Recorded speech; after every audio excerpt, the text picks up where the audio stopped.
Welcome to your reading. Let's dive right in. So just a little FYI before we start. I started lately, it's been the kind of thing I've been doing where I just prefer being off camera during the recorded readings. Not for the whole time, like it's very random, but like I definitely, especially when I'm starting to like this is very intuitive, this is an art, this is me having to dive into my my own intuition, that magical part of my brain. And a lot of times I will do that with the assistance of crystals. I'll be meditating, I'll be walking around my apartment, I'll be doing stuff, right? I'll be doing stuff that would be a little bit weird on camera to show myself doing. Not inappropriately, but you know what I mean. Like if I'm like, I should actually get my most powerful crystals. So I'm not like a crystal like fanatic. I have a few that just literally work so well for me. Mainly, let's try this one today. They're all like these types. Yeah, I think selenium. I forget, and I forget. Some in quartz, whatever quartz. I think, but I'm no expert. So yeah, basically that's kind of like a little bit of like why a lot of this reading will be showing your chart. It'll be presented, but that doesn't matter. The whole point is for you to understand everything. And I believe you got a follow-up. If you didn't, you definitely should. Let me check. Oh wait, did you not? No follow. Okay, gotcha. Okay, so just you know a little bit about my readings. Typically I'd say 97% of people get the reading with the follow-up. I may have already told you this, and if you're someone who is very confident with your own chart, or if it's a financial thing, gotcha. But I'm just gonna lay it down to you anyways, so you can make an informed decision. And I don't really like, for me, I think the finances aren't like a motivating factor, right? So basically, it's this. The reading, it's great. Either way, it's great. You know, the reading with the follow-up gives us a chance to communicate live where I'm actually, see, this is bothering me. I don't know why I have hairs here. I'll take it off in a sec. OCD. I don't have OCD, but yeah. Yeah, so basically, the follow-up is a chance for us to talk live and connect your lived experience with what the nail chart and everything I say in this video. Like, I have no idea what you look like. I literally don't know shit. I do this on purpose. This is like why my waiting list is such a great thing, is because by the time the reading actually comes around, like, I don't remember, like, I did text you yesterday, but I still have never looked at your profile. I've seen, and I try to avoid even looking at the profile photo. So yeah, but basically what I'm saying is, most people get the follow-up. I'm happy, it's typically 150. I'm happy to give a way lower price for the follow-up. And what the majority, and this is nearly everyone, like only like a few people haven't done this. And I think like one was because of like finances, obviously, then there's no choice. But everyone who understands the value of what I'm doing and of these readings, and just in general, like understands like what I'm like the power of getting this type of reading, they have done the following, which is not only, one second, I'm putting something in the fridge, but not only getting a follow-up, but also getting a follow-up and a current astrology reading. Now in astrology, there's the natal chart, which is like the book of your life. You get done once, or maybe you want to get done by different astrologers. That's it, right? And by the way, I have no idea of your level of understanding of astrology. So like, if you know this stuff already, then it's not really like like a necessity, but it's very, very powerful to combine the follow-up with the current astrology reading. And usually it's 250, usually it'd be 400. And I'd be happy to do it for like the two combined for and it's 1 hour the follow-up, and then the other one ends up being like 3 hours. It's all live. All you can ask any questions you like. I record it, but privately. I send it to you privately, so like it's unlisted. It's not on my YouTube. No one sees it besides you. And you can kind of watch that throughout the year and understand like how, you know, the current astrology is affecting you with all my different predictive techniques. Now, yeah, like, so yeah, usually it's 150 for the follow-up and 250 for the current, which is already on sale. I'd be happy to do, let me think, to do 110 for the follow-up, so $40 off the follow-up. 110 plus, why not 210? So 330, 333. There you go. 333 would be my offer for the follow-up and current astrology, which is literally a 3-hour, sometimes plus, like 2.5 to 3 hour plus reading. So let me know about that. So let's jump into this reading. I'm gonna reset the timer. Not that it matters, but actually, why did I do that? Okay, so let's just make sure I know I hid all your private information or your private information. I mean, your last name and first name. I just am using your initials because you have a uncommon name. So I just went with BA/Tin. So yeah, let's get into it. So I kind of want to reposition myself really quickly also. Just give me 1 second. Okay, hold on. See, I'm getting into a comfortable position that I can kind of like on this beanbag, kind of just like lay back and chill. But while I'm doing this, yeah. So Moon, 12th house, conjunct South Node, damn, in Libra, Sun in Cancer, conjunct Venus. This is the third time, and I think it's definitely like my third or fourth Cancer Sun in a row. But I think it's like I definitely I think only either one or both the charts I did yesterday. I like amnesia when it comes to like my readings.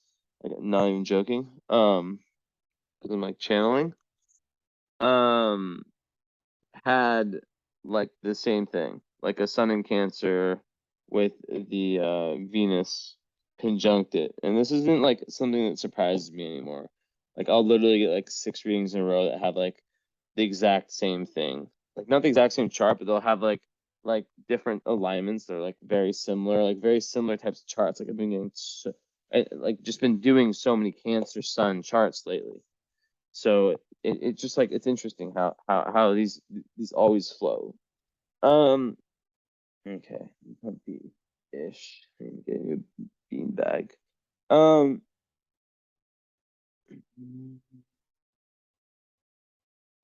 So I guess the first question, so it's 9th house, Scorpio rising, Neptune in the first, you get that nice 8th house, Mercury in Gemini, and then you have Mars, Venus, Sun in a stellium in the 9th house in Cancer.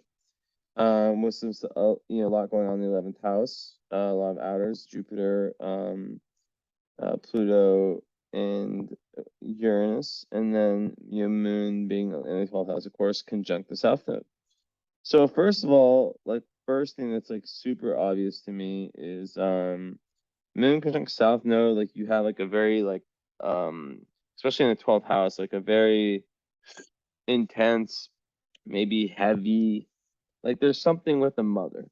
There's something, and let's pull up the aspect grid.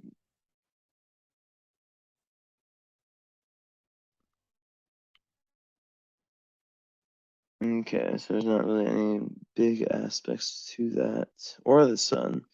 It's square Venus and square Mars, but that's not like what I consider big time.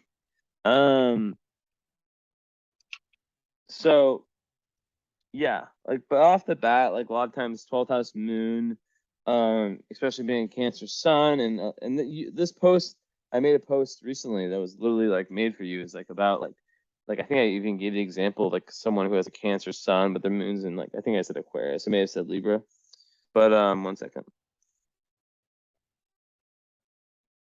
So this is very, very interesting. We'll hopefully have a follow-up session. If not, there's no issue to be able to kind of talk about it. But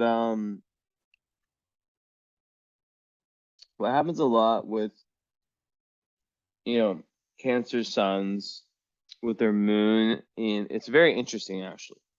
And I've actually seen it play out in lots of different ways. Because Cancer is a very emotional sign and rules the moon. It's ruled by the moon, excuse me. But then Libra is, you know, it's an air sign. So when you have your moon in an air sign, there's a tendency towards being more disattached when it comes to your emotions, maybe trusting logic over emotions. But then being like, it completely contradicts being the whole point of having you being Cancer and having, you know, your Sun, Venus, and Mars there. So that's already what I refer to as a split, and it's a square between you have Sun square Moon, which is to the degree. It's like literally 12. Yeah, it's within 1 degree. It's an exact square of Sun and Moon. So right off the bat, you know, double personality, not like the disorder, but like just like there's two very, very conflicting sides to you. At least two. I'm joking. But like, you know, like sometimes like when I do like the parts, when I involve like the parts work, I see even more than two. So the Cancer side, obviously, like, do I really need to tell you about the Cancer side? You know, the empathetic, the nurturer, like, you know, it's just like that energy that's just always there for their friends and their family and this, that, and the third.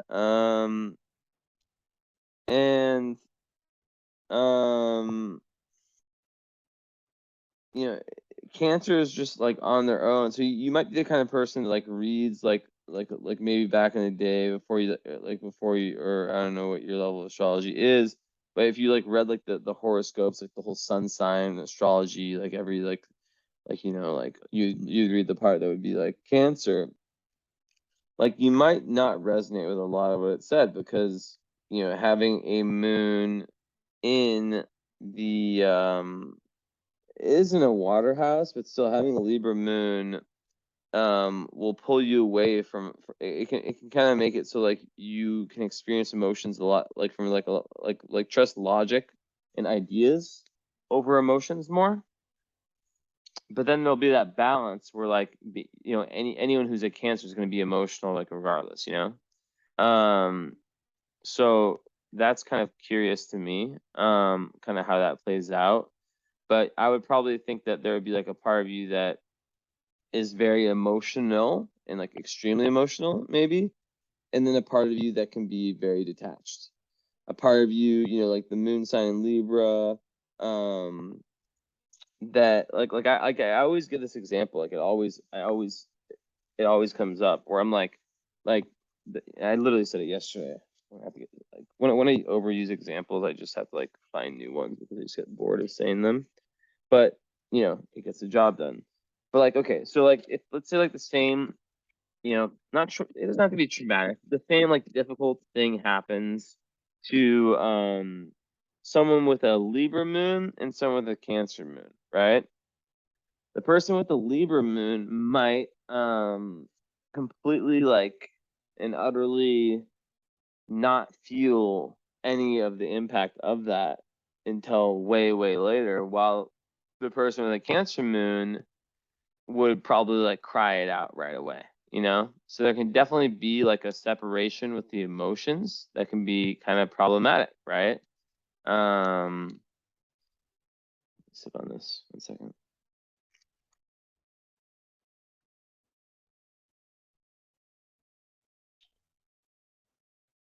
So I think that when we talk about the split of Cancer and Libra, you know, even though it's Cancer in the 9th house, which is about exploration, higher philosophy, traveling, so it's going to add that kind of Sagittarian blend to you. Like you might be the kind of Cancer that's just like, you know, very into like kind of experiencing new things and like seeing, like, opening new points of view on life, and just experiencing different cultures, all that. There's lots of drive towards that. But still, the square between Cancer and Libra represents, like, the one part of you that the Sun, which is, like, very family oriented, very emotional, and then very introverted, right? It's like this like, water is very intuitive, and it's very sensitive, and it's very, a lot of times, like homebodies. But then Libra is, like, not the opposite, but it's a square. A square means there's a tension. It's a 90-degree angle between the two. It means that there's a tension between the goals and kind of the symbolism of the two signs and what they represent within you. So if they're your sun and your moon, which are the two most important points, then it can create that. And I, like I said, or did I even say this? Like, I have a sun in Pisces and a moon in Sagittarius. That is also a square. So the key is, like, how do you find, like, I had a video recently where it's like, how do you feed both mouths, right? How do you figure out a way to feed both mouths? And and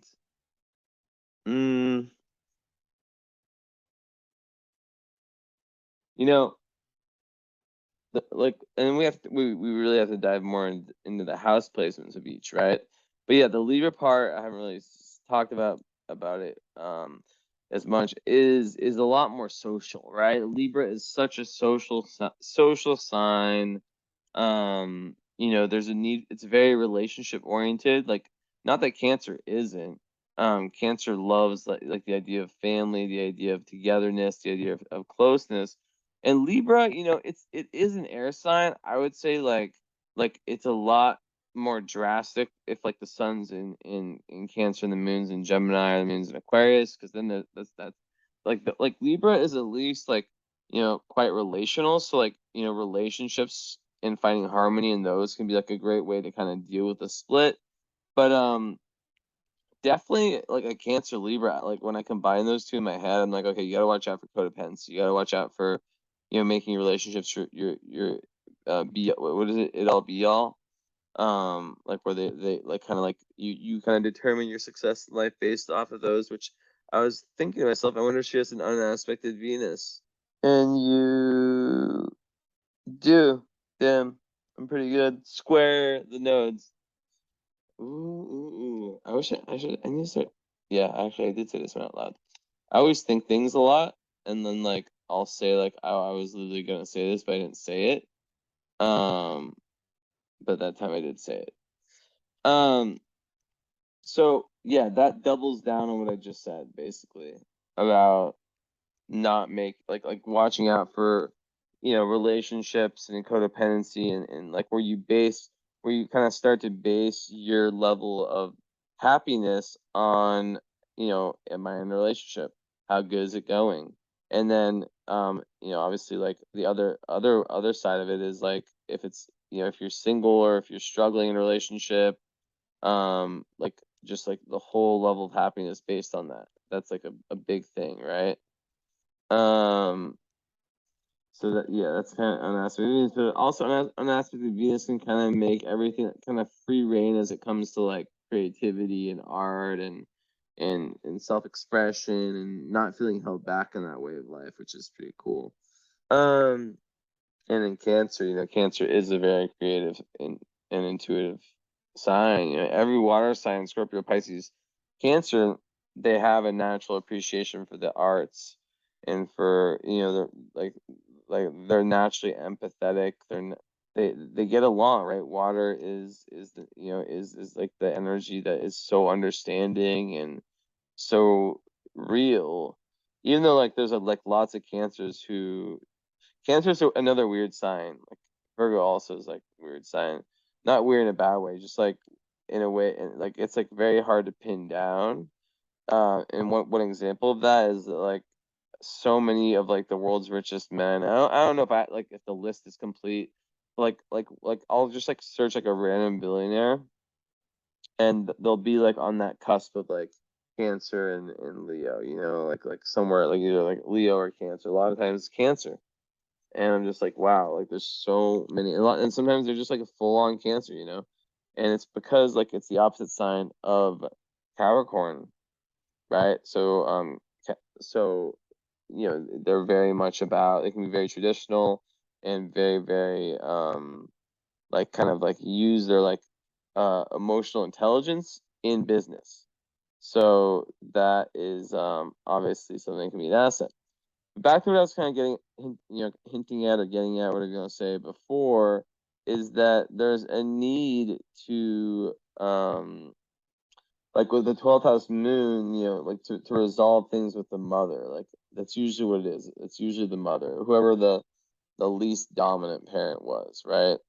And a lot of times they were like less present or less present. Yeah, they just weren't there, you know, during childhood, right? They weren't there how you needed them to be. If that makes sense. But it can be really hard to have those conversations when you're older, right? And the more time that passes, the more, you know, like certain parents have different like I swear like amnesia around like the bad things they've done. Like their unconscious literally like almost like restrict them from like remembering the bad things they've done, which is crazy stuff.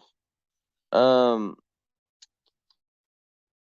me think for a second. A second.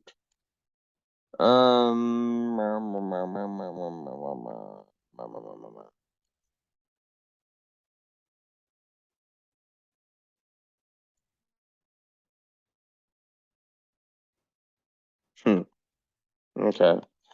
So yeah, that's a big thing. Now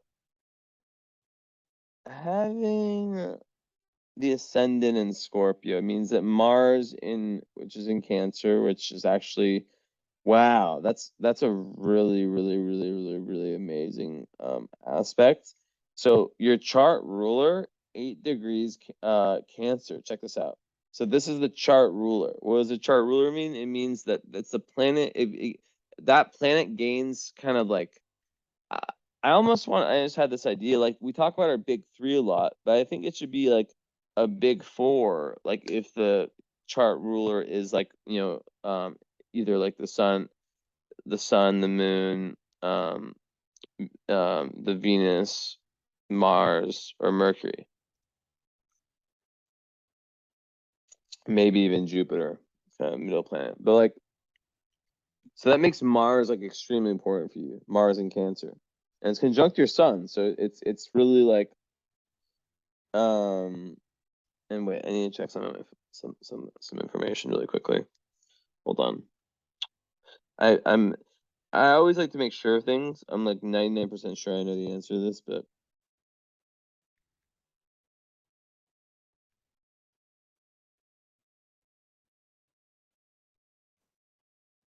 because that wouldn't make sense.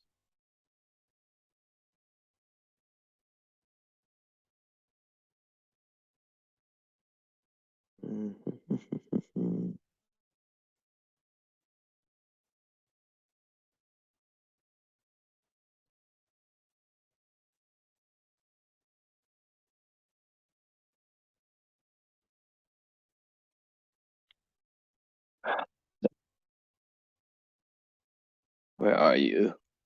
My book of honor. Okay, this should do. You should do a few books right here.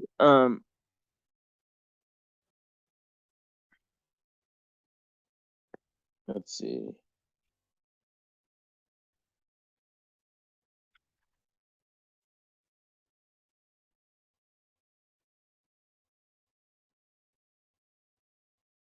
Yeah, okay, I was correct. There's no such thing as a combust Mars. So yeah, Sun and Mars together is very hardworking, adventurous, restless, very enthusiastic energy, and it just makes it so like you it just, yeah, you kind of like tunnel in a lot of your energy, or funneling a lot of your life force energy into your life purpose. And then Venus is there too, which adds a level of like serenity to that process that can sometimes be, in Cancer it already is serene, but yeah, and it can, and there's more implications I'll speak about later.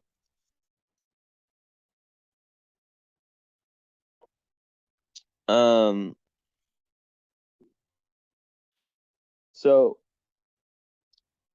yeah, so that's the first big thing that we can hopefully, talk about is how do these two coexist? How can you at once, be, I want to bring in the houses too, because these are very important and add kind of like even more confusion. But yeah, the Libra part, very, very social. It's very, like I said, very relationship oriented, detached emotionally.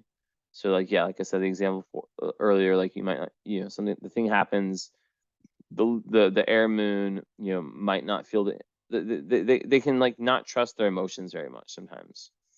And there can be a huge like emotional need for relationships. And sometimes it's like it can be like codependent, like kind of energy, where it's like filling like a gap in them, I guess you could say. So it's very important to be aware of that and to make sure that it doesn't kind of take over in a sense. But as I was saying,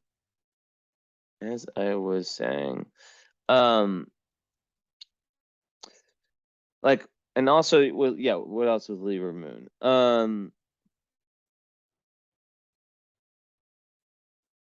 So the moon is like what you need to be happy. So Moon and Libra, like they have like an emotional need to be social, right? Which is so conflicting with the house that it's in. But yeah, like the emotional need to have like lots of friends and to express lots of ideas, lots of friends, to have like those little night for things to be beautiful in their house. And like I definitely think you probably are like the kind of person that like follows, those like design Instagrams, and who's very just like you know, and whether you've accomplished this, you're born in 68, yeah. Like just like your home, like just means a ton to you, right? Cancer is like the sign of the home, and Libra is all about decorating. And you maybe have like a very unique and beautiful home, or maybe like very strong artistic skills, right? So that's kind of that. But then okay, with the house placements, that's where things get really interesting, because and I'll go into the ascendant after. But basically, like the 12th house moon, like a lot of times, like I said, it speaks to like the mother either being like absent, or like in this case there's no hard aspect, so it's like, or let me double check that actually, because I got tricked yesterday. I mean, yeah, the only hard aspects are between that stellium and Cancer, right? Like these three over here, like they square the moon, and the nodes, or the south node and the nodes, both nodes. Okay, so you're just out of orb, so you're lucky if you're born like I don't know, let's say like 12 hours later, you'd be having moon opposite Saturn, but you're out of orb for that, so that's good. And then with Chiron, ooh, that's close. I would see, different astrologers use different orbs. That's like 9 degrees.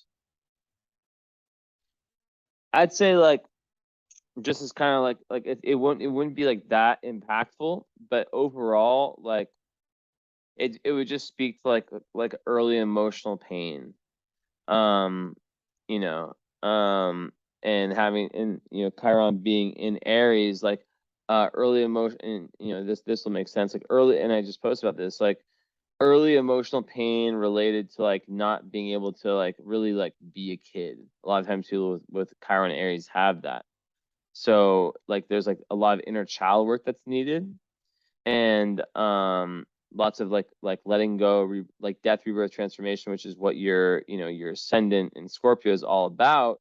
and your ruling planet Mars is really pushing you to do.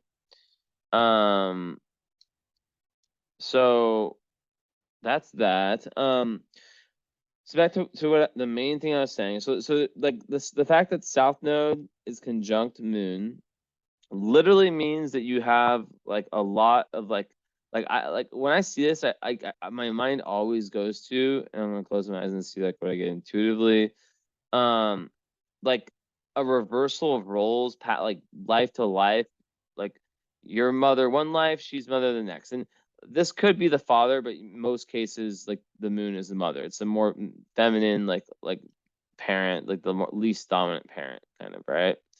The one who play more of the traditional feminine role. So when I see this a lot of times, I think, okay, on one hand, it's someone who there's different meanings, right? Like on one hand, it's like someone who has really developed a lot of like kind of like hidden esoteric talents in past lives, in the 12th house, and they're meant to, but they've hidden them.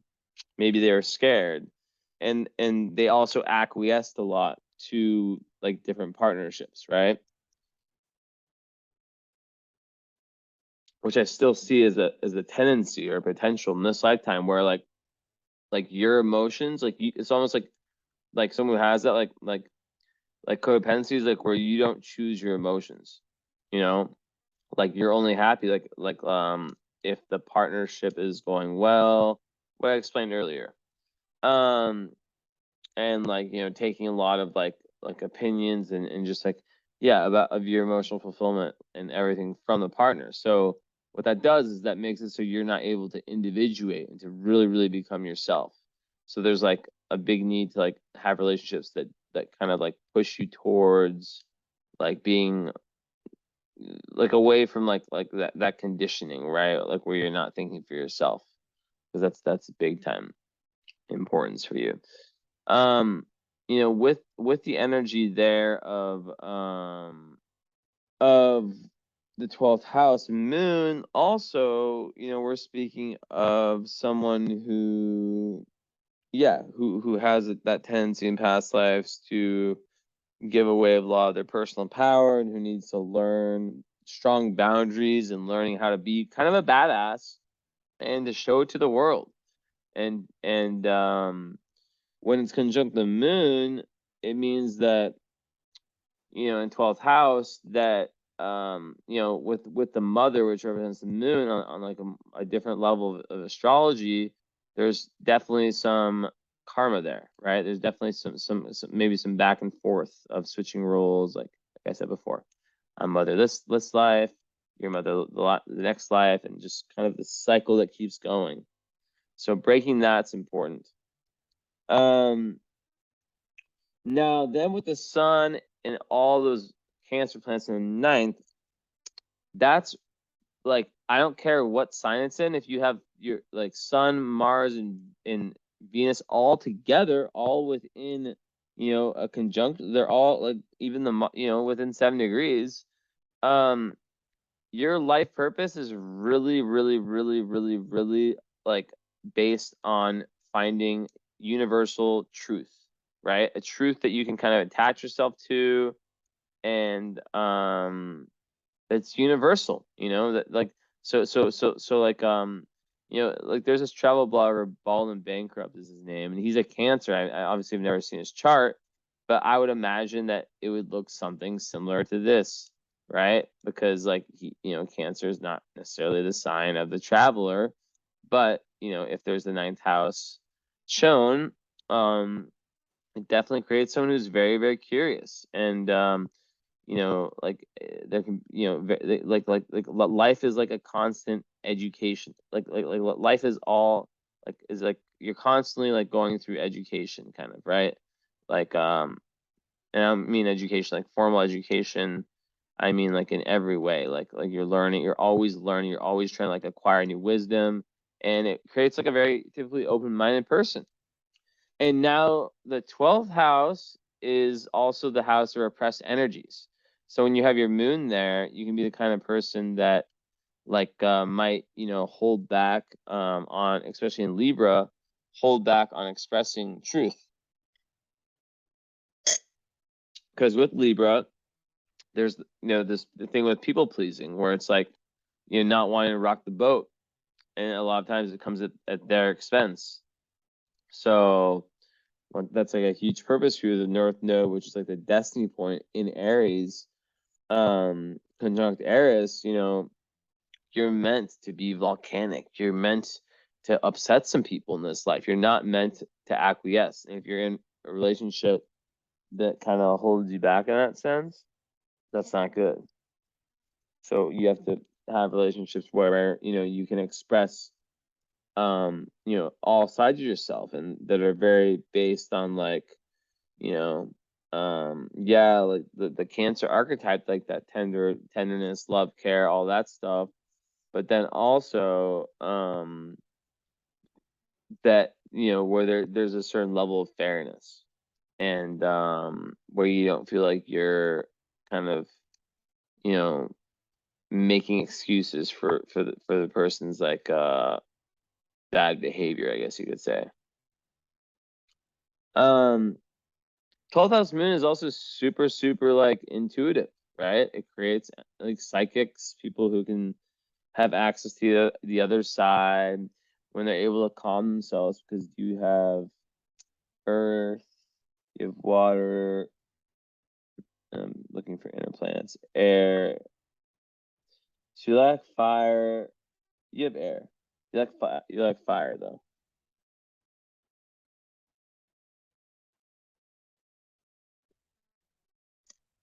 No, what did I just say? Water, Scorpio, Cancer, Libra, Moon. I'm not counting the Jupiter in Virgo.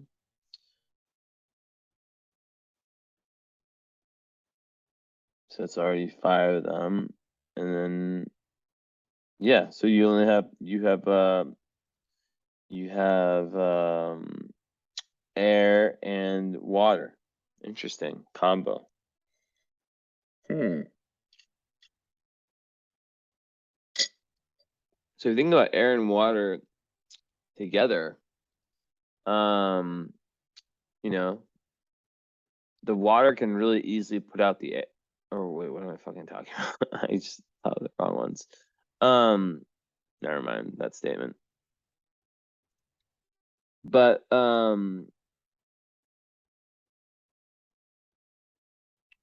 I think that lacking fire and lacking earth is very difficult. And the reason for that is that when you lack fire, and there can be different aspects. Let's see if you have it can just like make it difficult, even though it's in a fire. You have all your plants in a fire house. You still lack like the major kind of influences in those signs. So lacking fire can make someone lack passion, lack self-starting ability, the ability to self-start. You can really benefit from doing like meditations, where you kind of like stare into candles. You're definitely someone who like obviously likes water, having so much water in your chart. So if you're someone who likes to take baths, what you can do is you can light candles by your bath and do like a type of meditation where you almost stare into on the tip of the candle with your third eye. I don't know, you can probably find information about the type of meditation, but just like, or just like have candles in like a dark room when you're in water, and just kind of like just chill, no phone, just kind of like getting that'll help you kind of like with some of that energy. But yeah, that's kind of lacking fire can also make someone, it can just like lead like to sometimes stagnancy. But then air is also masculine, so it's like the air can make up for it a little bit. But yeah, fire is really it is what starts everything. And people who lack it sometimes can lack that passion, that zest for life. And then lacking Earth speaks to lacking balance, and like how you really have to go out of your way, whether it's through hiking, like gardening, anything that gets you in touch with like nature, getting out of the city, right? That's very important, and that will allow great things to happen for you. But yeah, it can be really, really tough for sure.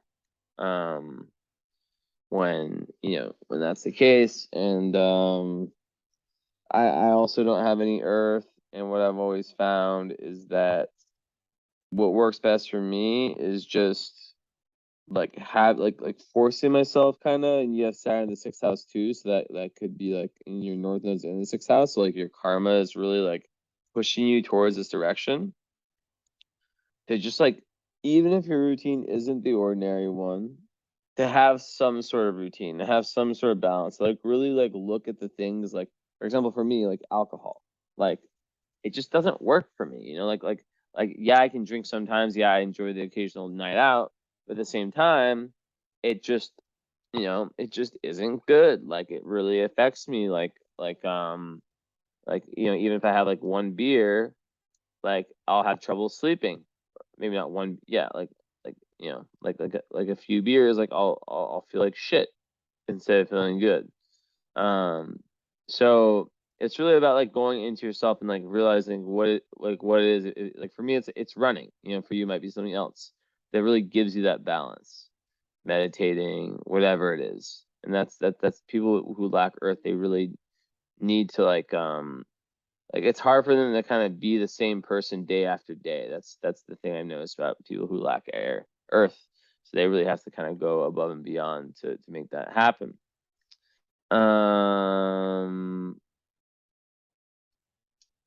So yeah, that's that. But back to what I was saying.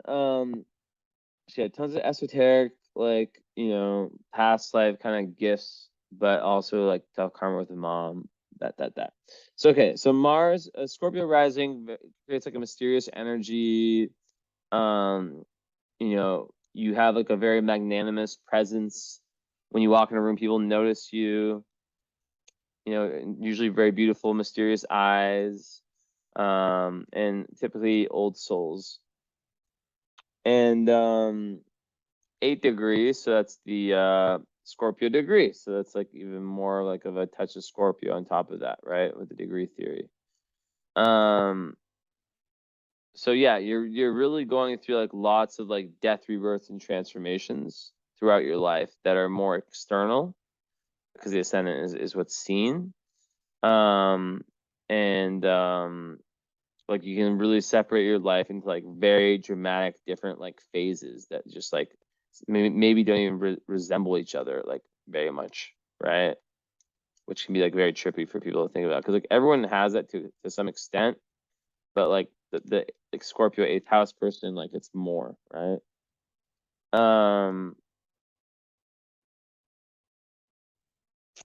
So then Mars being the ruling planet, it takes on an extra strength. And it's my dumb friend calling me. I literally just told him I'm working.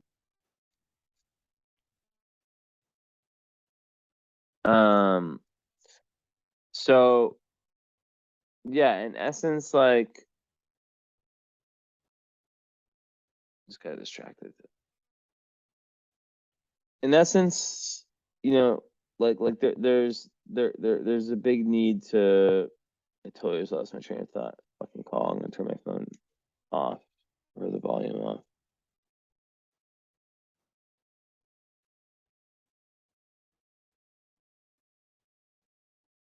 Volume off.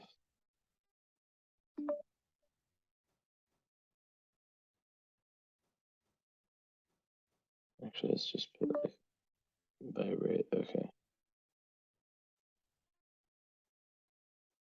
There you go.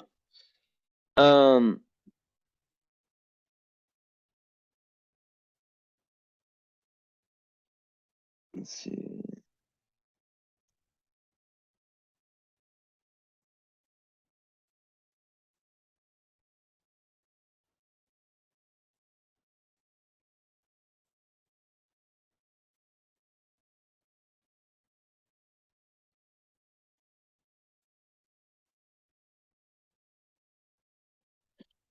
So yeah, yeah, with the Scorpio and with the Mars,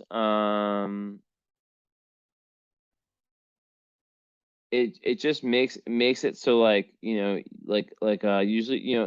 there's a big need like for Mars and Cancer people. Like sometimes they can feel a sense because Mars likes to be like more in fire signs, and it's like kind of it's like the part of us, it's like the leftover like animal instinct, like the action oriented part of ourselves. So it likes to be in kind of more like masculine energy. So it's in a feminine energy. It's not a bad thing, but it is difficult, and there can be like passive aggression, and like there can be like a tendency to really bottle a lot of things up, right? So the cure for it is kind of like really being straightforward with your boundaries. A lot of the cure for lots of things, lots of like the down, I've noticed this, I taught myself this, like lots of the cure for like a lot of the aspects of charts that can be difficult is like looking at like the opposite sign, right? The cure for your Libra moon is being more Aries, which is like literally what your chart's asking you to do with your North Node, which is the metaphoric mountain never climb in past life, being in Aries in the 6th house. It's asking you to be more organized, but it's also asking you mainly with the Aries part to be more of a badass, and to be more risk taking, and to not give in to conditioning, and to not allow yourself to be in relationships where you feel controlled in any kind of way, and where you feel like you can't really fully be yourself, and you feel like the relationships kind of like run like you feel like you like less free in the relationship to be you. And maybe even because it's so locked in you, you might even not even realize these things, right? So boundaries are super important. And boundaries come from establishing firm value system, and then you create the boundaries based on that. If people cross the line, they cross the line. It's like a country, it's like having like a strong like frontiera, like a border, right? So yeah.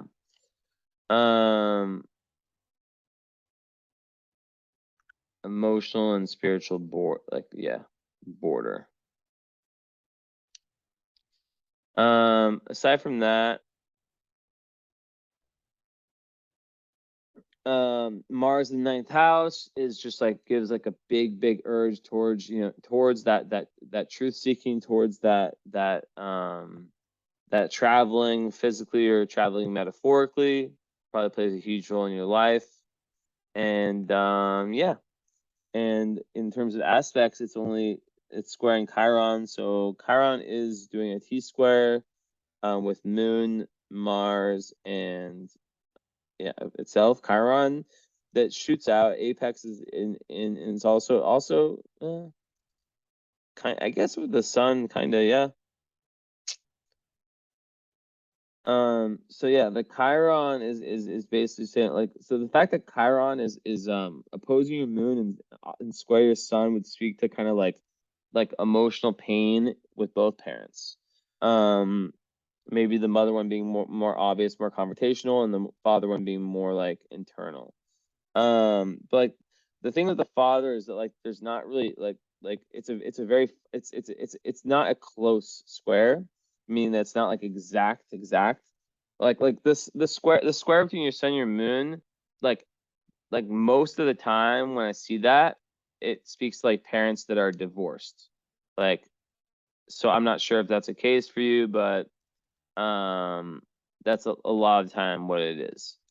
Either divorced or who like are still together, but their worldviews are so different that like it creates in the individual like like you know, we are, even though we hate to admit it, we are all influenced by our parents, you know, no matter how genius or unconventional or different or above them we think we might be, we still, you know, are unconsciously, you know, clearly influenced by them, right?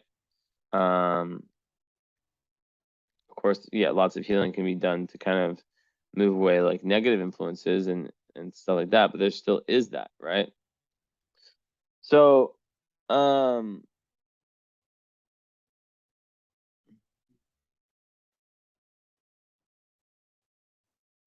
yeah. So I think overall, eh, with the Chiron and Aries, like a lot of times it's like this the sense of self, the sense of being able to kind of be your child self, may have been like taken away at a young age, where you didn't feel like you could really like be you in that sense, and like have fun, and like maybe like even like sometimes it's like the physical body was like kind of harmed, or like there's some kind of trauma around that.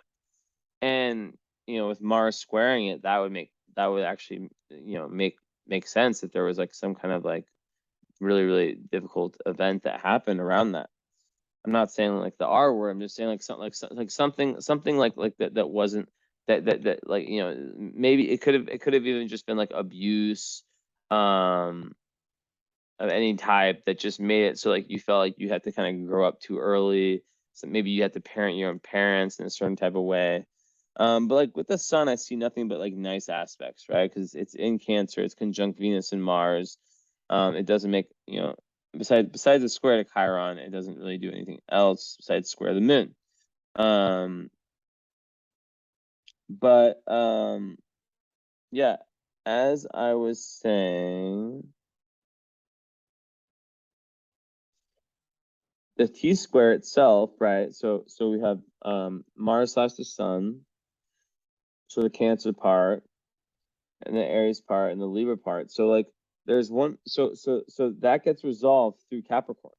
So a lot of the resolution in your chart is through the sign Capricorn, which high Capricorn is literally about what I just said: boundaries, and kind of like a badass attitude of like, I'm gonna get to where I'm gonna get, and I don't give a shit. Like not like cutthroat, but like a little bit, you know, like Capricorn, like, you know, like having lots of honor for sure. Um, Having lots of honor, but like also like understanding that like, you know, you're not gonna be able to make everyone happy.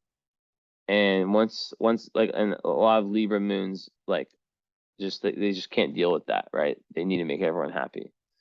Um, yeah, with that T square, I definitely think that the Aries part, the Aries Chiron, and of course your North Node being in Aries, it's like, you know, this message that like, you know, like something was violated that had to do with like you feeling like you can like kind of, and it's in a fire sign, which you lack fire. So like, you know, it can show up as someone like lacking motivation, lacking that ability to kind of follow through. All the like, so many of the fire, like Leo or Aries, especially Chiron people that I know, it's really they tend to lack, you know, motivation, in some type of way, right? Like they tend to lack that feeling that I can do it, third chakra feelings, like finding like like some kind of like, I don't know if it's yoga or any kind of exercise that can help you with that can be massive. um Now, um the square, the Mars, Aries and Cancer, it's similar. It's just like, it's like, you know, one part wanting to be very active, and the other part wanting to be very, you know, chill, and very kind of like staying to itself, and not rocking the ship.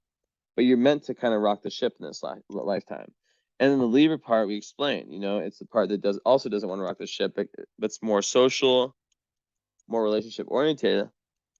Um, so like having the North Node opposite the Moon, 1 second, I'm trying to open this freaking bottle, this can. I mean, it's like, ow, it hurt my thumb so bad.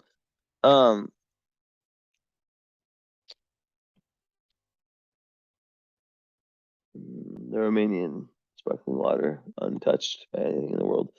But yeah, basically, like, that means it's opposing the north nodes. Like, the energy with the mother or with the unmet emotions, is definitely holding you back from your highest purpose. So there's definitely a need to go into the 12th house, which means like a lot of 12th house moons like spend a lot of time alone.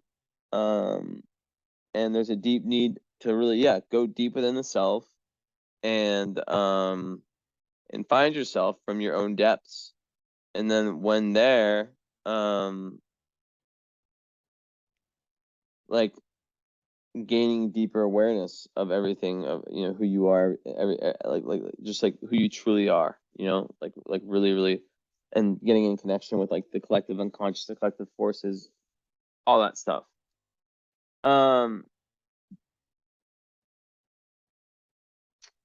So yeah, the T square is just speaking about how these three are squaring, forms a bow and arrow, gets shot out right in the middle of Capricorn, the 3rd house, and that 3rd house Capricorn is about finding your voice, finding your authentic voice, and being able to. So this is huge, what I'm saying right now.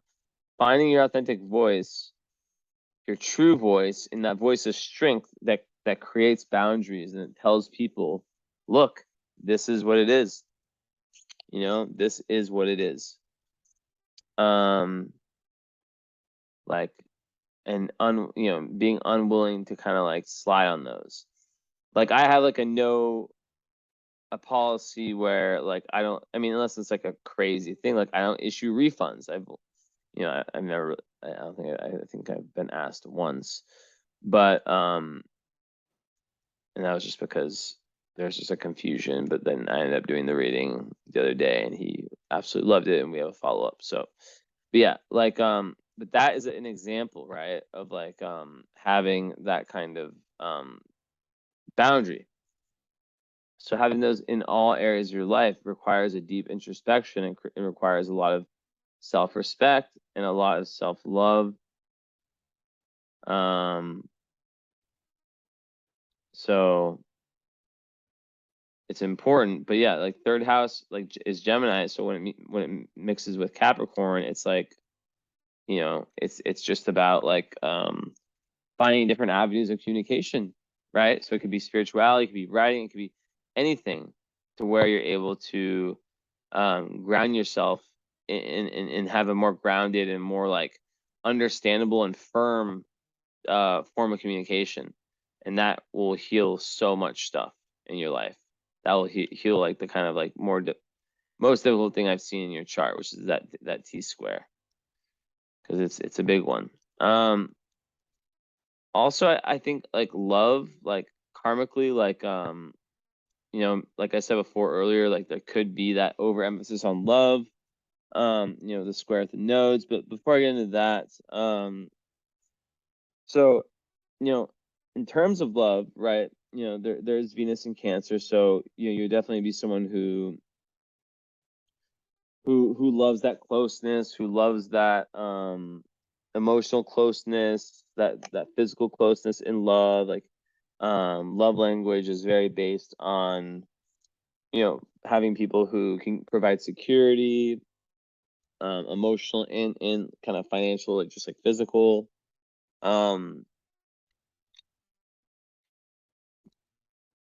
Every time I break, it's because I'm sipping on some water. Just FYI. I don't know like what you're able to hear or not. And the love language of the Venus in Cancer is very much like about like like it's no BS. It's like I tell you everything about me, you tell me everything about you. We don't keep secrets. We're very, very close physically and emotionally. Like I know, like we're always on the same page.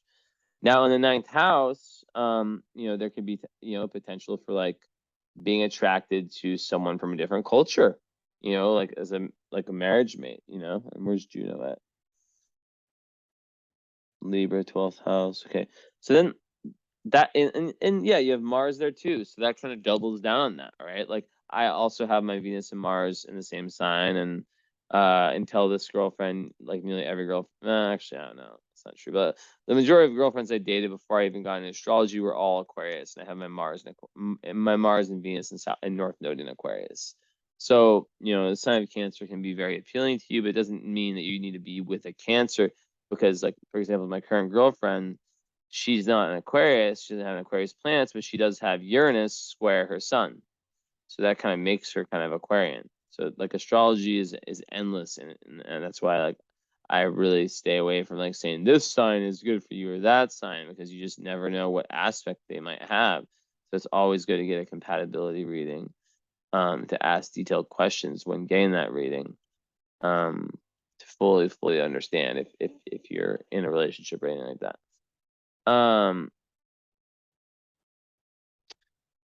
So yeah, so that's one part of it, but then the other part is this, the descendant also isn't descendant 7th house cusp is in Taurus, so that speaks to, I need my charger. Where's my charger? Just being attracted to stability for sure. Being attracted to stability, someone who has their shit together. When I say financially, I'm not saying it like in a gold digger way. I'm saying that like someone who has their life together, maybe someone more emotionally mature, someone who's not trying to muck around and play with you. Like obviously no one wants that, but like some people, they value like fun, and like you definitely do value adventure, right? Because it's of all your 9th house, like you're not going to do well with someone who isn't like able to kind of help teach you about life. But then at the same time, right, it's like there needs to be that they need to feel like that solid rock. And I swear I tell so many of my clients that thing about the solid rock. And I think a lot of my clients are not similar types of people, but they definitely have like a certain, like there's a certain energy in a lot of charts that asks for that, right? And what a solid rock to one person is completely different to the other. And like another thing is like with relationship astrology, why you really need to get a reading to understand it, is that like, okay, me and my girlfriend, neither of us have any earth in our chart, right? So you think like from that, like, oh shit, like just like if you knew me before, like Jessie needs a girl who has Virgo or Taurus or Capricorn. She needs at least some of that. Well, guess what? Neither of us have any, but when you do our composite chart, which is like the chart that combines everything, like so much, nearly everything, like not like I think 4 planets are in Capricorn, including the Sun and Venus conjunct. So what I've noticed is that even though she doesn't have a direct effect on me, and I might be wrong about this, I might be just like delusional, I don't know anymore, but like even like when she's gone, like if she goes home for a little bit, and maybe it's because I'm like taking a break and just trying to have alone time, and like I'm definitely way more like when she's gone, I'm definitely way more like I talk out loud. I really love talking out loud, like, and I'm not doing that when she's here just because that's weird, and I just don't feel comfortable doing that with anyone around me. I don't care how close I am to them. I mean, I do a little bit, but I don't have like full conversations with myself like I do when she's gone. And it's very good for me to have that, especially like occasionally, or whatever. So my point in saying that is that the composite really like kind of shows that like like that there actually is like, and when she's here, like I get a lot of work done. I'm very successful. And I don't know like if I'm not really sure like what's what, like if a lot of that is based on that composite chart or not. But anyways, yeah, just a little kind of thing to kind of show you a little bit about, like maybe you knew that, maybe you didn't, but just that it's very dangerous for people when they start to kind of like look into like to try to understand like relationship astrology, when it's like 50 times more, like not 50, like way more complicated than individual astrology. It's already hard enough to figure out one person's chart. To figure out how 2 people's charts interact Yeah, good luck. So with that said, so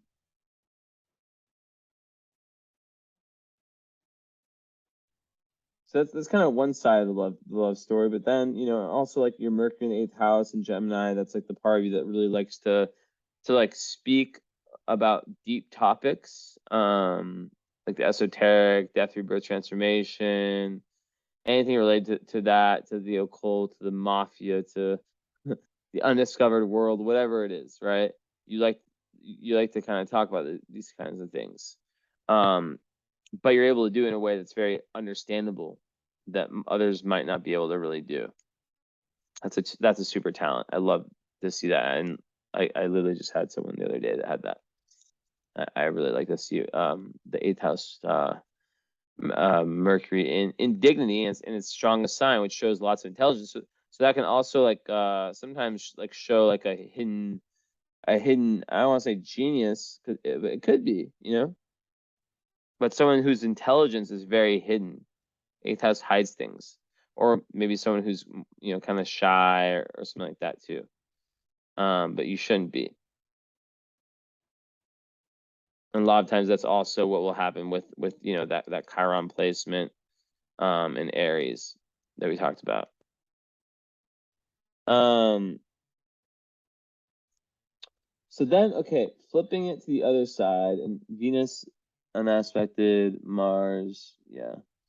So the moon, so then there's the Gemini part, right? So you have Juno, which represents like your ideal partner, and then Moon, which is very important. Then you have to look at your North Node too in Aries. So like your ideal partner also has to like there has to be that fairness, right? They have to be someone who's willing to kind of like let you go into your own like seclusion time. Like you'll probably like being a 12th house moon, you'll be very, very connected to collective unconscious, to your dream life, to imagination, and you'll have periods of time where you just need to be alone. So someone who understands that, someone who doesn't just understand that, but who really like values that. That's like really what's important. And they don't have to be obsessed with like everything that you're into, but at least like kind of respect your process that might be different than the norm. And yeah, just like very fair, balanced relationships and breaking any kind of like cycles, right? Because you have Venus square the nodes, which means that there's definitely like I have this too. There's definitely like I have the nodes conjunct North node conjunct Venus, South node opposite Venus. Basically, I was fucked over by a lover in a past life that led to a trauma. So yeah. Yeah. There's definitely like a karmic cycle you have that needs to be like overrun, essentially. Like it needs to be kind of figured out. And whatever cycle you might have in relationships, there's something there that keeps popping up past life to past life, and it's a skip step. And then Mars also, and the Sun also. So like that whole Cancer part of you is squaring your nodes, which basically means that that like a large part of who you are today is meant to go from low Cancer, which can be about like self-victimizing, emotional manipulation, stuff like that, to high Cancer, which is more about owning your emotions and going towards your Scorpio ascendant, right? With Neptune there, which is like, Neptune, Scorpio ascendant is like a death, rebirth, transformation, high spirituality, mysticism, and not using like the bad Scorpio, right? So it's like really a big part of your chart is not using like the bad Scorpio, not using the bad Cancer, right? Now, with that said, do I need to give you more information of what the bad Scorpio is? I don't know. I think it's pretty well documented on my Instagram and on other Instagrams.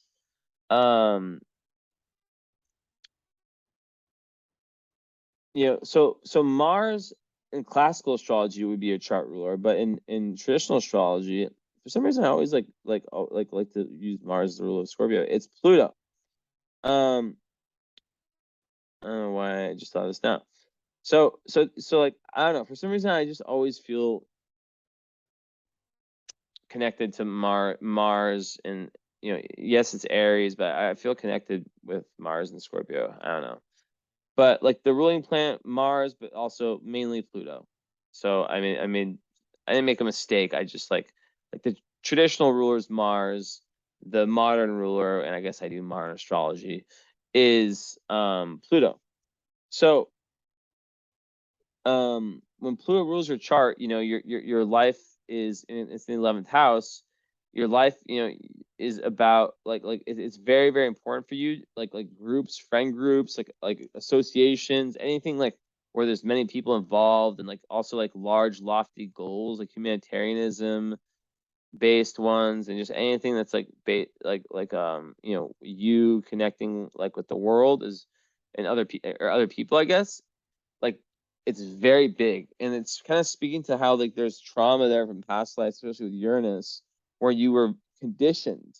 Like, so there's like you're trying to undo. And I say this in so many charts. Like, so many people are literally like trying to undo past life conditioning in this lifetime, and you're one of them. My guess would be the majority of people who exist are. It's just that not that many people are ready to do it. It's all a big lie. It's all a big scam. A lot of like a lot of what's seen as being true. Not all of it, but you know what I'm saying. There's a ton of BS in the world, and that's not even like a conspiracy theorist. There's literally like facts and studies and everything that they require to call something real. I need just a fucking brain and common sense, intuition. That's another story. But yeah, so a big goal for you is joining groups and having friendships that help move you away from past life conditioning and more towards the real you. More towards a version of yourself that's not based on not based on what other people think and other people's opinions and all that stuff. It's based on you, what you found, what you found to be true, and that's it. And then after like because that's the whole thing with this 9th house, is that you're going to spend a lot of time in your life, and you already have and will continue to, of always trying to figure out what is ultimate truth, what is the truest of the true. The Truman Show. I don't know, I just said that. I haven't even seen that movie, but if that makes any correlation sense, then that means that meant something, because I say things randomly that just pop out. And isn't Truman Show like a movie, like something like where it's like a fake life? I forget. I've never seen it. But yeah, so yeah, Uranus there is kind of like the trauma signature in 11th house, but it also speaks about how there's a really, really huge need for you to like find, odd friends that like very traditional people might see as odd, but to you they're endearing. They're those people that like are misunderstood, right? Because maybe you felt misunderstood, and you really, really like. So it's like really to whatever extent a group pushes you towards your own authenticity and towards that Aries North Node, right? Which is like, once again, about moving, like being powerful, assertive in your own self, and not being decisive. That's a big part of it. Being decisive and being like kind of like in that masculine warrior energy. But not like in a way where you're like fighting people all the time, but just like, having your own back, boundaries, right? A group that pushes you towards that and towards learning more about yourself is a good group. And one that doesn't is a bad one. And that's what Uranus, and then you have Jupiter in that house too, which is going to give you lots of luck in relationship to the groups that you join. It's in Virgo, which is very, very good for someone being like a very just it's really good for like being a good worker, for being someone who can like really kind of tie the knots and I guess like make things work, like just like it's a good sign for health. It's a good sign for kind of the routine, right, and all that area of life, and just being able to like kind of have a life of order, I guess.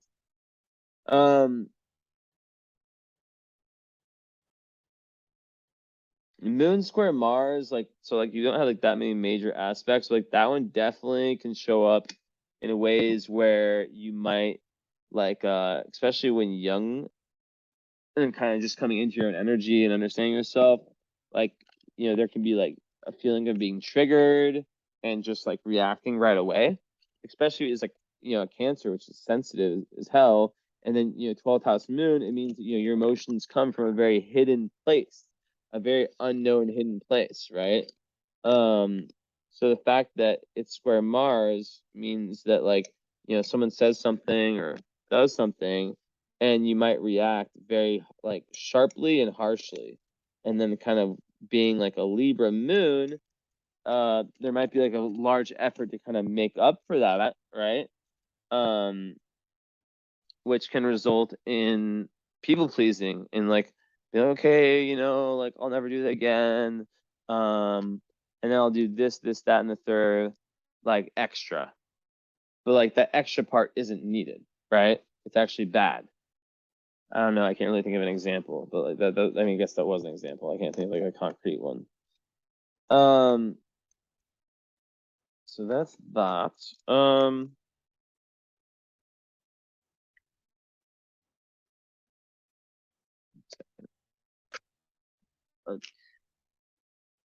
So then you have your, let's see. So I've talked about this, that. Okay, then Juno's also in the 12th house. So your ideal partner, it just speaks to the need for someone who's, you know, also going through who understands that kind of alone time thing, but also who, you know, where, you know, where there's lots of beauty in the relationship, you know, lots of beauty, lots of like, you know, compliments and fairness and harmoniousness, all that stuff. Super important, right?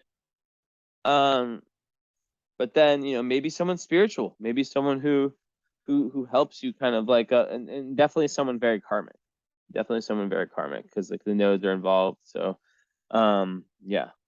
And then like Mars squaring the nodes, you know, that's an interesting placement. I think that, you know, or even the sun, right? The sun, one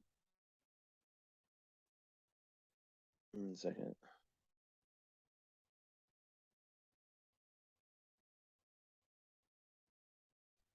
I always think of like that as like the hero's journey, like Joseph Campbell's like the hero's journey. And how you have to like create or maintain a personal vision in isolation or in conflict with others around you. So it's like a very big challenge to individuate. And it's like kind of like a do-over, like a karmic do-over in a sense. And with, you know, Venus and Mars, I mean, when Venus, you know, squaring, I already talked about that. Like it speaks not only about like how you like unresolved material karmic from past lives, about how you relate to yourself, but also to others. And I already talked about that enough, right? Like it can extend to, you know, from extremes of isolation to excessive social activity, where that can lead to like a, you know, loss of identity through exhaustion, which that makes total fucking sense with the South Node in fucking Libra in the 12th house. Like that's what it was. Losing yourself, you've lost yourself through being in so many relationships. So maybe you're meant to be kind of not like alone, but you're meant to like either be like single or really like in a very like independent relationship, one that really asserts your independence. Let's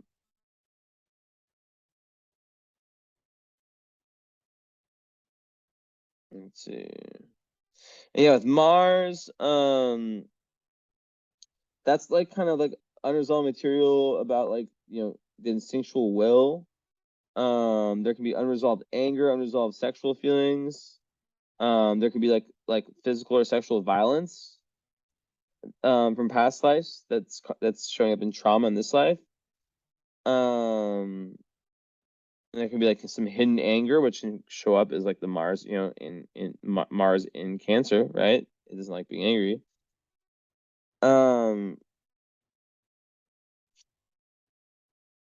So yeah, the way I take it is that like being like excessive dominance has distorted the soul's original intention. Like just being like I feel like you were just like taken and told what to do, and you didn't have a voice, probably by a partner. So like there's an unmet need for independence, which can show up in suppressed anger. But then there can be this paradox in relationships where by the freedom to grow with another is desired, but a subconscious fear of entrapment prevents this need from being fulfilled meaningfully, right? So it's very interesting, that balance. I hope we can talk about that in the hopeful follow-up and current astrology that I hope that you purchase. For the discount, I told you, what was it? 3333. 3333. You have to remind me of that. Actually, I'll remember, but just remind me anyways. So okay. Yeah. So Chiron, the fact that it's up, you know, it's aspecting Sun, Moon. You know, you are a natural healer. You're meant to be a healer. I don't know if that's what you do for a living, but it like in the 6th house, a lot of times, like I see those people being the types of people who are actual healers. Because 6th house represents like your daily routine. And you know, Chiron there can indicate that healing plays a big role in it. So it's quite cool stuff. Aside from that, let's see here. Black and Love in the 8th house. You have to watch out for psychic attacks. Watch out for don't like show off your wealth, or if you have wealth, or don't show off like your anything to do with sexuality or anything to do with you know, like intense like love and passion, like relationship stuff. Like don't show that off like in any type of way, because people can become jealous and become demons and send bad energy.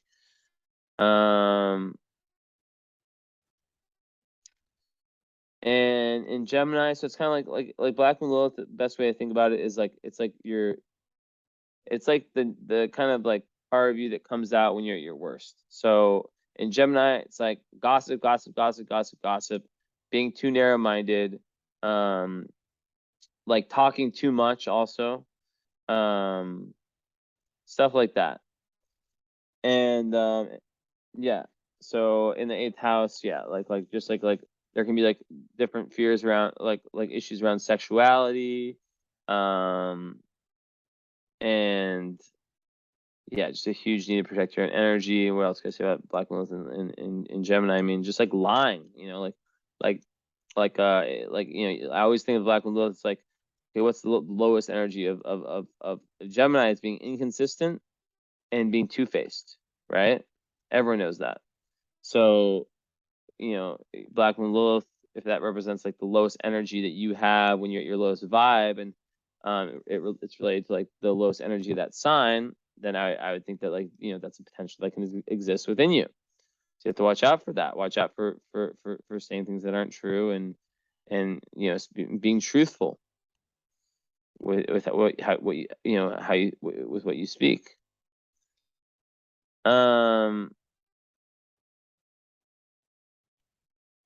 So aside from that, you know, like I said, North Node in the 6th house, you're really meant to like kind of like take care of your health physically. you know, that placement, it makes it so like physical health becomes like a spiritual thing. So when you like do like big shifts like in that realm of life, like there's like, it's like for some people it's just, it doesn't mean shit, but for like Success North Node, it's like you're meant to really treat your vessel and really learn about different forms of healing yourself, and it gives you an ability to heal others. I already told you about Saturn 6th house. I might as well finish this reading. Show myself a little bit, reveal my face. One second. Okay. Wow. Looks really red. Why does it look so red?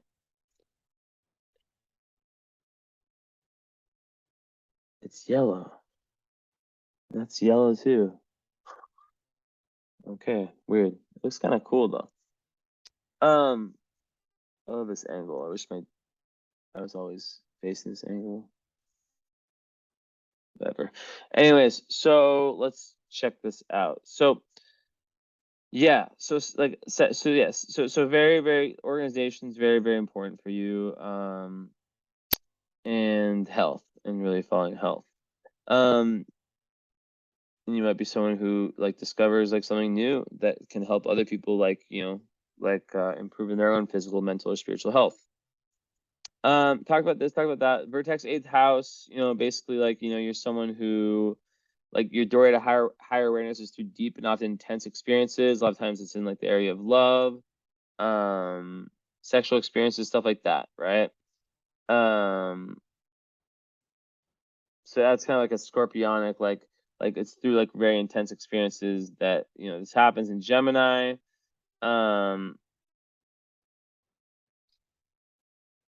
So it's about like how like through like that deep communication I talked about with your Mercury in Gemini, in the 8th house, like really speaking about these matters that a lot of people might consider taboo, to other, you know, like-minded people, is very important. And also having like you know, the dexterity that to change your life path if that's what you feel like you need to do, and to follow your intuition.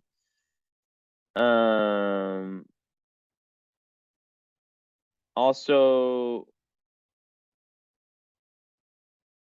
yeah, you can be very good with anything that is like around like the hands, communicating, you know, like writing, reporting, speaking, film, theater, anything like that, right? And like playing the guitar, anything like the you know, Gemini rules the hands. And you can like really lose yourself in those energies.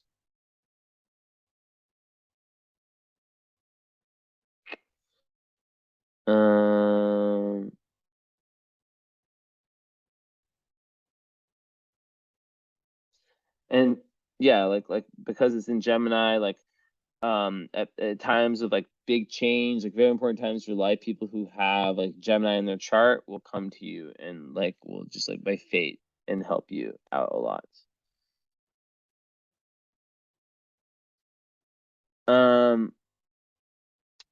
Okay, talk about that, talk about that, talk about that, talk about that, talk about that. Also, like, yeah, there can be like this feeling of like being misunderstood when you were younger. With that like that mind that wants to go probe deep into all these different subjects. There could have been like a fascination with death that maybe freaked you know, maybe you're just like way ahead of your parents. You know, that could have like made you like labeled as like the weirdo, or like the person that like, yeah, just like, you know, you got the Pluto and Uranus squaring the Mercury, so that's difficult for sure.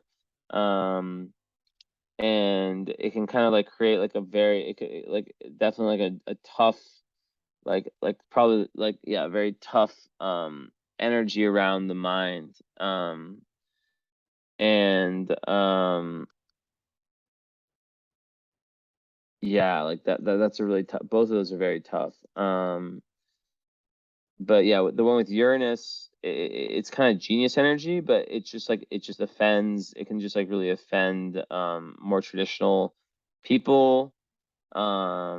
like provocative ideas.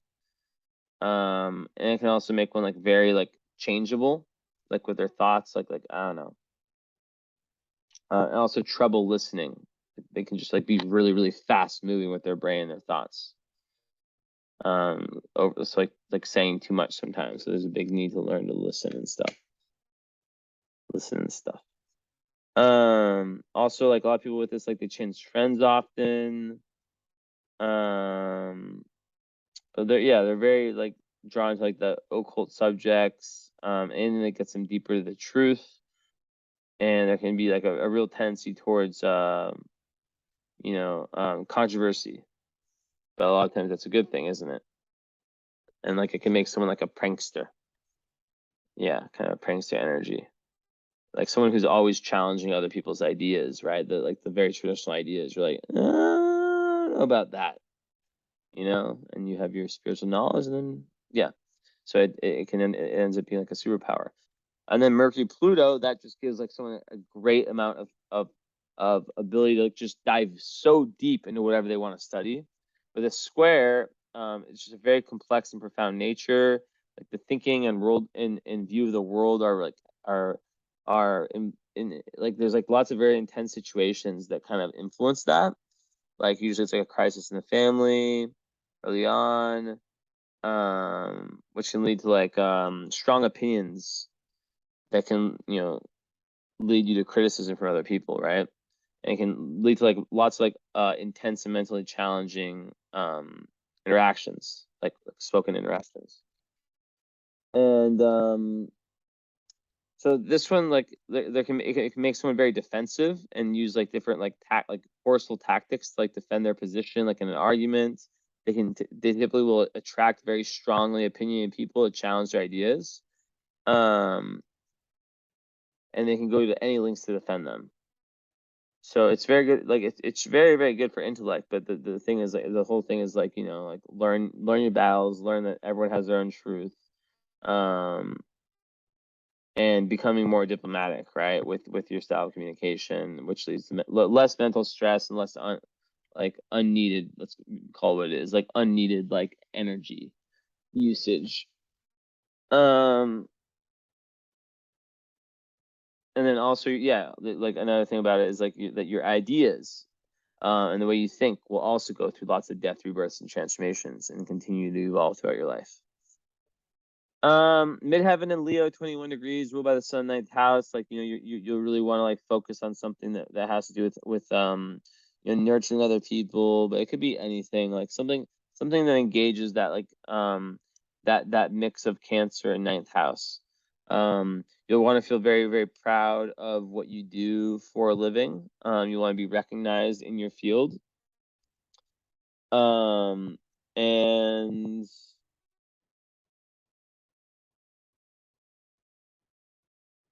21 degrees.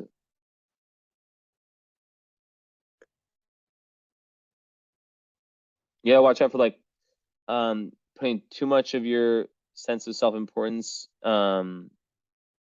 like or linking it with your public status. Yeah, it's very good for having leadership skills in different professions. So Pluto, I talked about that. It can also make one very like have like conflict with friends. And also have like really deep and profound friendships. I talk about Uranus, that Neptune first house is a very interesting one. That's another one that's difficult with boundaries. And it can really make it so that the individual can sometimes lack boundaries, honestly. And also they really tend to like really want to make their life like their actual lived life and how they even like appear like a representation of their imagination and their deepest dreams. So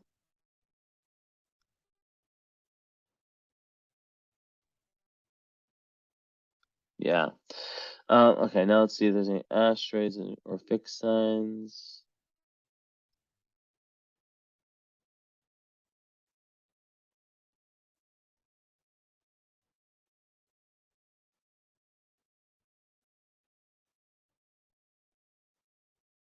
Ooh, nice. Actually, never mind. Sorry. Actually, no, not never mind. So you have Betelgeuse. So you have like one of the wealth planets, Bellatrix conjunct your Mercury. So that's very good. It can give, bring money through anything related to communication or writing.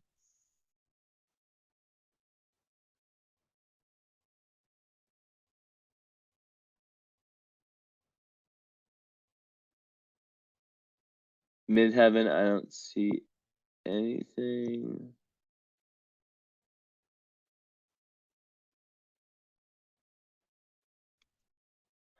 The nebula conjunct Pluto, you'll be on this great, deep like search for truth. Ooh, and nice. You have Psyche conjunct Ascendant, exact conjunction. So that means that regardless of your age, you will always look young. Like, I finished the reading, so I can kind of check it out. Sent a message you the other day. Yeah. Oh my God, there's no way that you're, I mean, I don't know if that's a recent picture, but 68? Yeah, so Psyche on the Ascendant or on Venus or on Moon, it keeps one looking young for good. Singing follow request.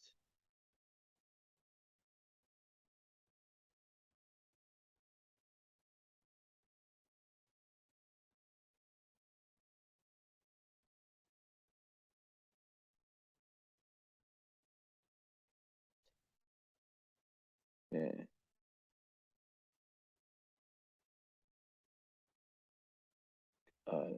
So yeah, let me just check something really quick. So just to kind of one thing.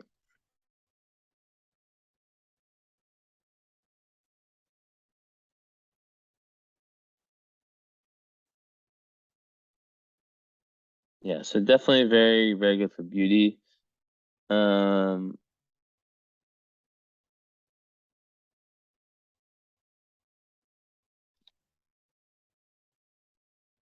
So with I'm looking for this article I found the other day that gave a very good explanation of it.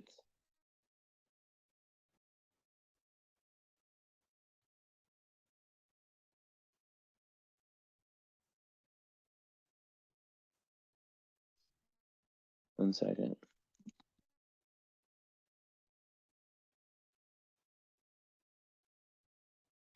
So, okay, where is the thing I'm looking for? I swear it was right here.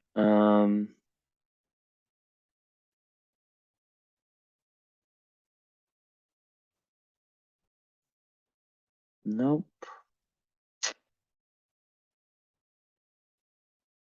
Regardless, what Psyche does, it's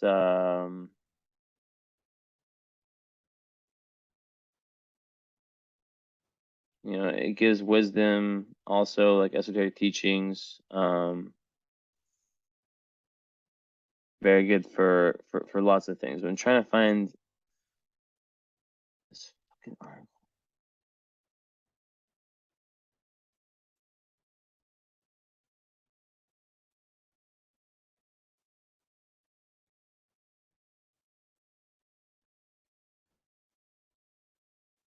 Yeah, so just overall, I think the beauty thing will suffice. Because it's on the ascendant, which is what you look like. So that's very important. And was there anything else I left out? Nope. I think that's, oh, let's see. Okay, I was gonna search for 8 Scorpio and 21 Leo.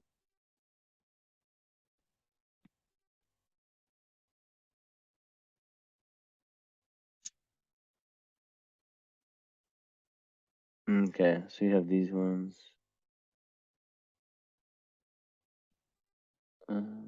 Raz, whatever they're called. It's not alpaca.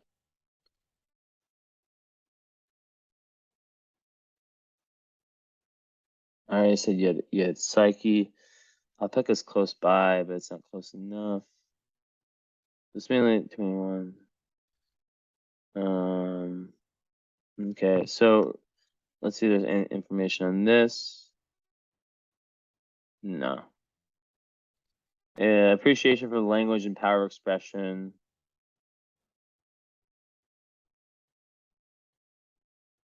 It's not a very strong one. So that one's not really meant talking about. And yeah, let's see. Damn, hour 34. Long reading. 1 second.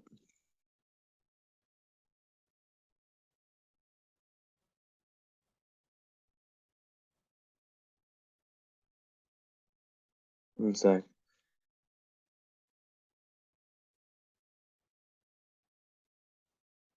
Yeah, so that's pretty much it. Thank you. I'm gonna jump on back to back. Appreciate it. Hope you enjoyed, and yeah, let me know about the follow-up and current.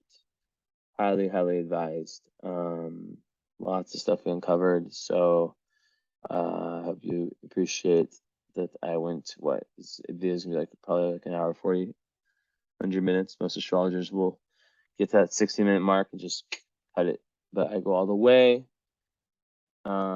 So yeah, enjoy, and I'm literally jumping right into a new reading. No break for me. Okay, bye-bye.